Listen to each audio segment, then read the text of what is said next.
Right then, you are here now. Good.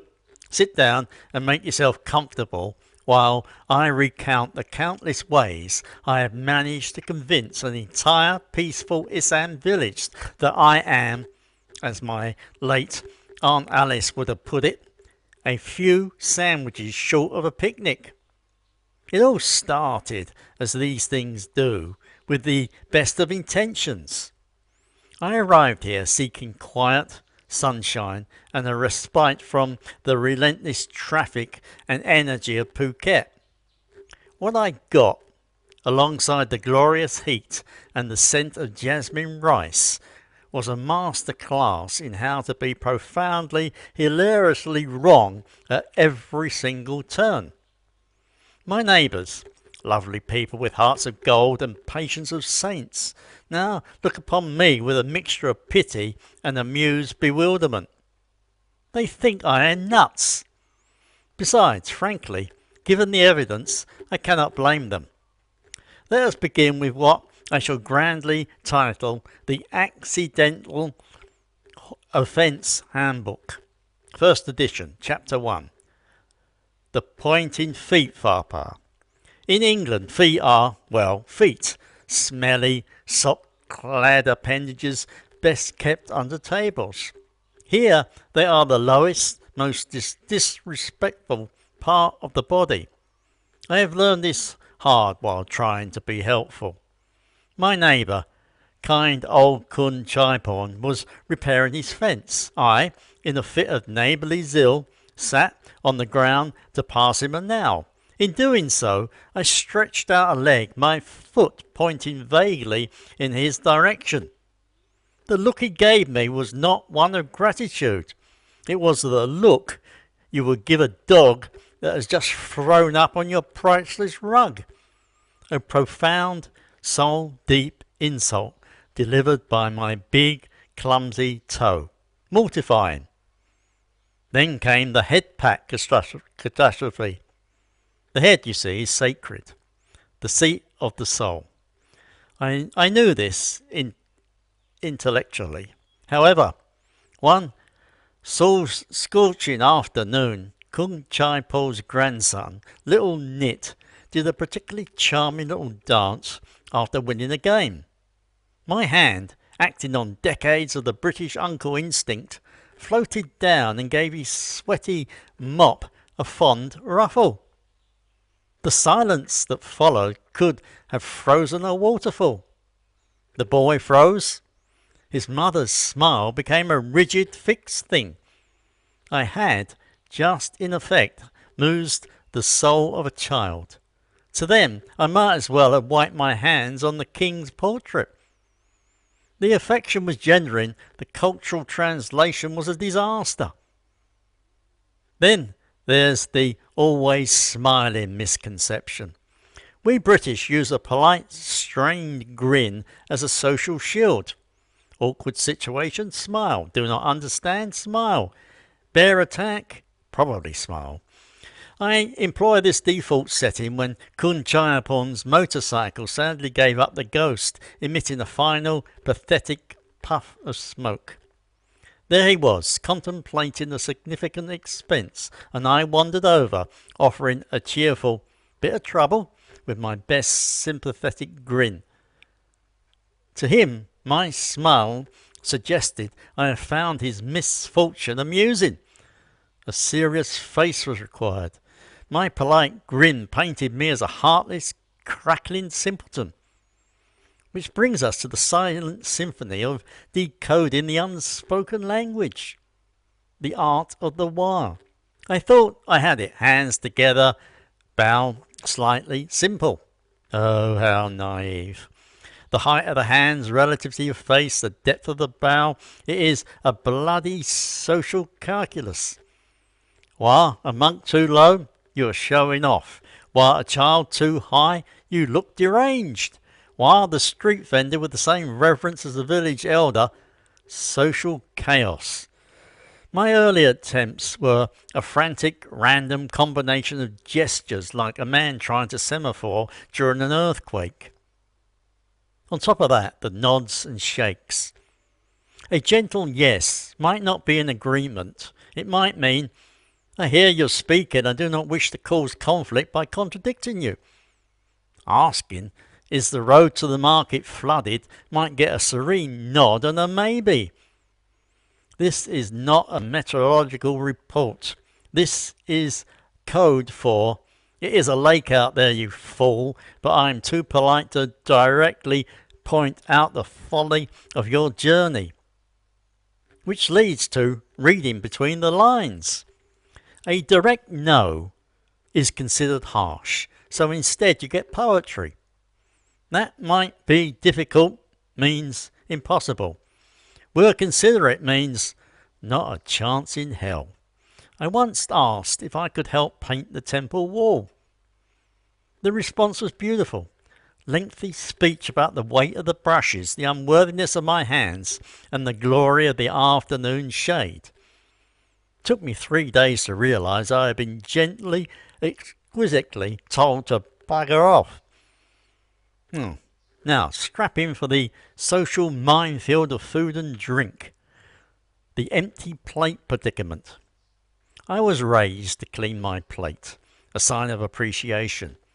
Here, at my first shared meal, I dutifully polished off every last grain of sticky rice and shred of somtam. The result? Panic. My host's fam looked devastated.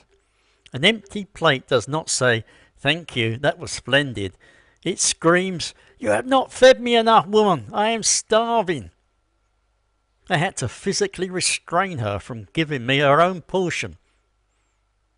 The shared dish dilemma.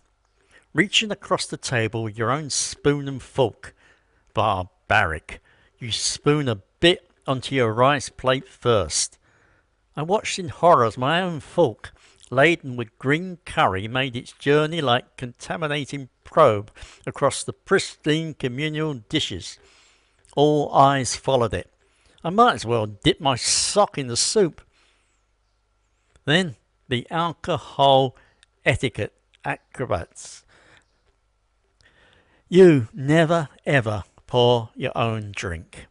Your glass must be perpetually empty, ready for a neighbour to refill it.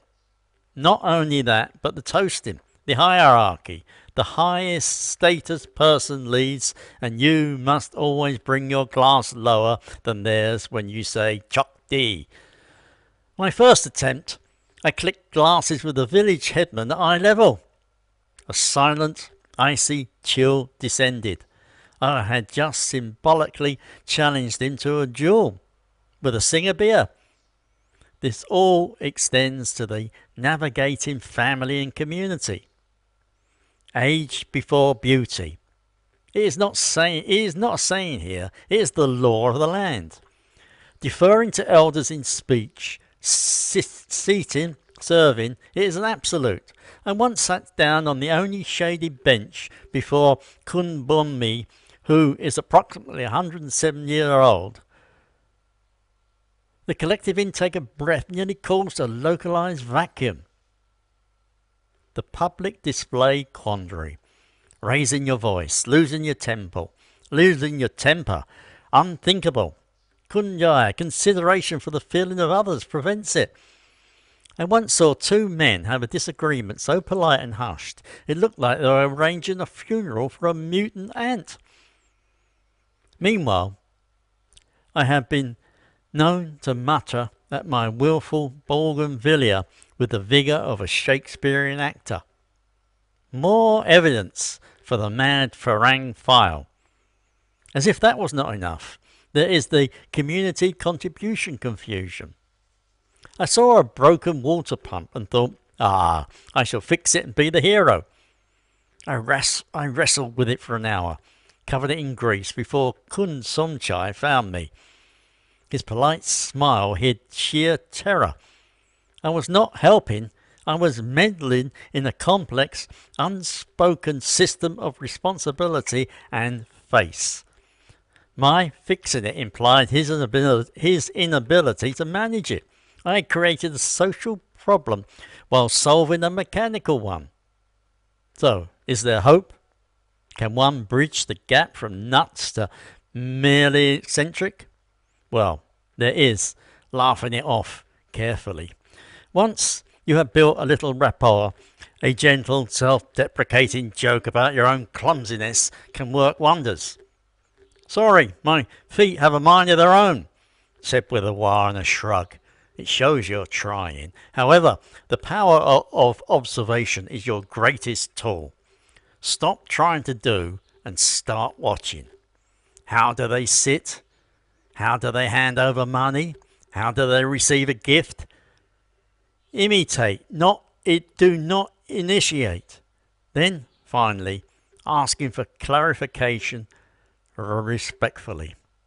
Framing it as a desire to learn and not make mistakes out of disrespect. Kun som chai, for a foolish farang, what is the correct way to offer this? Humility is a universal language. The breakthrough finally came weeks later, after another minor foot direction calamity. I sighed, shook my head, and simply said in my broken Thai, Pom pen baba na crap. I am a bit crazy, aren't I? Kun Somjai looked at me. A slow, genuine smile spread across his face. He did not nod. He did not say yes. Nevertheless, his eyes said, finally, you understand. Then he poured me a drink, making sure his glass was lower than mine was. So there you have it. My certificate in advanced social blundering. I am still the village oddity, but perhaps now I am their oddity. Let us not forget, living in a world that can often feel disconnected, that is not such a bad thing to be. Now, if you will excuse me, I have to go and apologize to a spirit house. I think I may have pointed my flip-flop at it. However, please do not forget to hit that like button. Go on, it is the polite thing to do. On top of that, you could also subscribe if you have not already done so. It is free, but does my ego a power of good. To top it off, do share your own catastrophic cross-cultural moments below. Misery, as they say, loves company, especially if that company knows the correct height for a while. Stay safe, stay calm until my next video. Bye bye.